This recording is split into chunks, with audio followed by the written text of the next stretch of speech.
लक्सर गन्ना समिति के डायरेक्टर पद के लिए 60 सीटों पर 18 उम्मीदवारों ने नामांकन दाखिल किए हैं।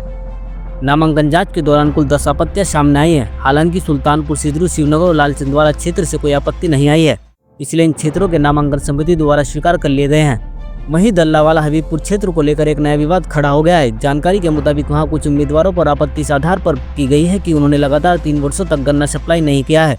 नियमों के अनुसार ऐसे सदस्य निदेशक पद के लिए अयोग्य माने जाते हैं। गन्ना समिति ऐसे नामांकन निरस्त करने पर विचार कर रही है। अब देखना होगा कि अंतिम सूची में कौन कौन दावेदार चुनाव मैदान में होंगे। लक्सर से फरजाना खातून की रिपोर्ट।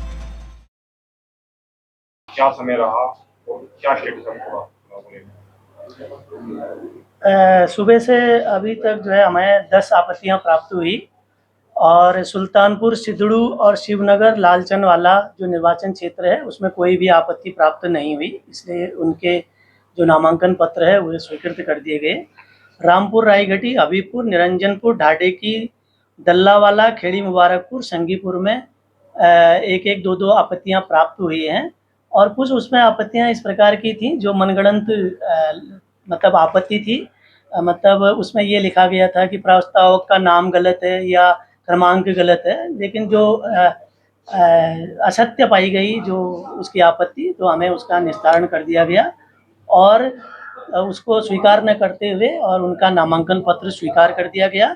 दल्लावाला और हबीबपुर में माननीय विधायक खानपुर द्वारा भी उनके द्वारा भी ये अनुरोध किया गया कि वो क्षेत्र जो है वर्ष 2023-24 में आपदाग्रस्त रहा, जिसमें वहाँ के किसानों को सप्लाई कंटिन्यू सप्लाई न होने के कारण उनका आपत्ति लगी थी कि इनका नामांकन निरस्त होना चाहिए। तो उसमें शासन से उस समय तत्समय एक उनको ये छूट दी गई थी कि उनके कोटे में छूट दी गई थी, परंतु निर्वाचन में भाग लेने के लिए छूट नहीं दी गई थी, इसलिए उस आपत्ति को जो है स्वीकार नहीं किया गया। और जो ये उनके द्वारा आपत्ति लगाई गई थी कि कंटिन्यू 3 वर्ष का उनके द्वारा सप्लाई नहीं है और उपविधि में भी यही प्राविधान है कि जिस सदस्य की 3 वर्ष लगातार गन्ना सप्लाई नहीं होती है उसे संचालक मंडल में निदेशक के पद पर जो है अयोग्य उनका नामांकन निरस्त किया गया। तो उनका नामांकन निरस्त करने पर विचार किया।